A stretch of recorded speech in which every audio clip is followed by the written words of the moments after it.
2017 was an absolutely killer year for Nintendo, the first truly great year in a long time. A successful console launch coupled with a new Zelda title, a new 3D Mario, a follow-up to Splatoon, and some pretty solid third-party support.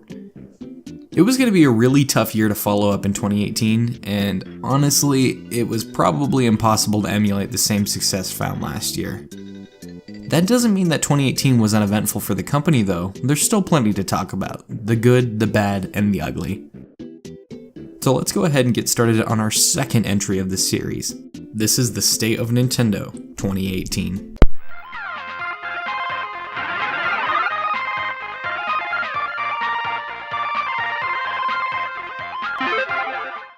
The honeymoon phase is over, and now we're in the second year with our lovely Nintendo Switch.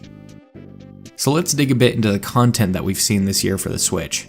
Last year was a really powerful launch year for the system. While the first few months felt pretty dry, we could easily say that a new, solid first-party title was making its way to the system about every month. To be fair, that's hardly the standard for Nintendo, or really any system, so it'd be a little unjust to compare that to this year's lineup. But this year was decent at best. While last year felt like the new titles were somewhat experimental, this year's titles played it pretty safe. The direction taken with Breath of the Wild was unlike any other previous Zelda title, and the changes made to the 3D Mario formula in Odyssey were also somewhat jarring, but both paid off immensely and made for some of the best entries either series have ever seen. And 2018 wasn't without its good first-party titles, but I don't think we've had a major heavy hitter just yet this year. Kirby Star Allies was the definition of playing it safe. While it was a decent title, the difficulty was insanely easy, lacked any real new mechanics, art direction, character designs, or anything. I definitely enjoyed my time with the game, but I find it hard to have any motivation to ever go back and play it again, and that's a really big bummer for one of Nintendo's biggest franchises. We saw similar situations with Mario Tennis Aces and Pokemon Let's Go Pikachu and Eevee. Both titles I love to death and have had a great time playing, but Tennis Aces lacks a lot in the content department, and Let's Go is pretty much a carbon copy of what we found in the 3DS titles.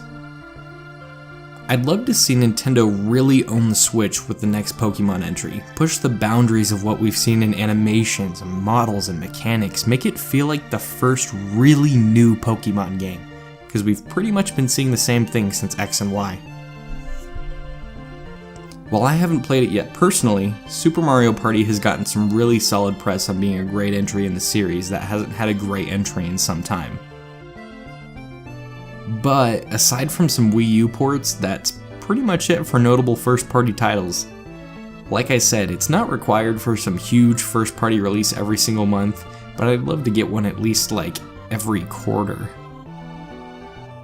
And third-party support has been a mixture of good and okay this year. We've seen some solid support from Ubisoft, Bandai Namco, Atlus, Bethesda, and Activision on getting some great titles onto the Switch. But there seems to be one little problem. Rarely, if ever, are these games coming out on the Switch at the same time as the other systems. They've either been delayed for months, or are still in development forever and ever, and often cost more than their Sony and Microsoft counterparts. One could hope that these are just some growing pains for the new console, but it may be a concerning sign for the cartridge production cost, or even some trouble with developing for the Switch. It may be a couple more years before we know if this will end or not. However, you may have noticed I haven't talked about a tiny little other release this year. Just a little itty bitty game that just came out. Yeah, this gets its own category. Nintendo has been pretty much talking about this game every single day this year, and clearly this is where all the resources have been going, so let's talk about it. There's not a whole lot crazy to talk about in these games, it's a Super Smash Bros. Game, but luckily Ultimate has done a little bit different than some games in the past have done. So let's dig a little bit into the press for it this year. In the January Nintendo Direct, everything was pretty standard, just a few small announcements and a little bit of extra information on games we've already seen. But as it came to a close, something insane happened. Yeah, in this random, unexpected Direct, we had a new Smash Bros. Game announced. Arguably one of the biggest, if not the biggest game series that Nintendo has ever produced. and they just dropped that bomb out of nowhere. Ever since, all eyes of the entire gaming world have been on Nintendo and the development of Super Smash Bros. Ultimate, and Nintendo really owned it. See, the development of the new Smash Bros. Game is like an international event. Months of speculation and leaks and rumors and forum posts light up the internet until release. And honestly, despite some very minimal complaints some may have about their favorite characters not making it in, Ultimate is shaping up to be the most full and fleshed out Smash game we've ever had. Despite some more obscure characters not making the cut, Sakurai has been all in on bringing some long requested fan picks to the game, and man does it feel good. And the cinematic trailers have been so on point this year. Ridley's trailer was so cool, and the Castlevania trailer was amazing, and K. Rool's trailer was legitimately hilarious. A cast of 70 plus characters, over 100 stages, and literally hundreds and hundreds of tracks. Even if the rest of the year couldn't match last, this is the definition of a system seller, and it really carried the Switch to great heights this year. Nintendo's E3 really wasn't anything too crazy. Again, honestly, it was just a really big direct for Super Smash Bros. There were a few small announcements and trailers, but almost an hour worth of Smash content, and that was really it. There was some decent footage for the new Fire Emblem, along with the Xenoblade DLC, but there's not a lot to talk about here. If you're a Smash fan, you probably loved the hell out of the direct like I did. Otherwise, it was probably a bit of a dud. Though it's not entirely surprising, Nintendo has opted out for big E3 releases every year and instead kind of spreads them out over the directs through the course of the year. While it may not be a big exciting hour, it definitely gives us some nice segments to look forward to every year, and that may be something that's worth the loss. After the release of the NES Classic in 2016 and the SNES Classic in 2017, it only made sense to bring out the Nintendo 60... Wait, what? There wasn't a new Classic system this year? Oh, weird. Okay. Well, anyways, we may not have gotten a new Classic system this year, but if you remember in my State of Nintendo last year, I dreamed of a day where the SNES and NES Classics could be found across store shelves everywhere. And thanks to some re-releases this year, that has finally happened. There's not been a single moment after the halfway point of this year where I couldn't waddle into my local Best Buy and snag up a SNES or NES Classic, and that's the way it should be. On the horizon, there's some patents and little rumors about a Nintendo 64 Classic, but there hasn't been any solid claims yet. There was a PlayStation Classic, but that's about it. This year has been the lightest year for Amiibo that we've seen since they were first introduced. I think the craze has kind of ended for them, so the stocking issues are much less apparent than before. Wait a minute, that's the exact introduction to my Amiibo segment from last year.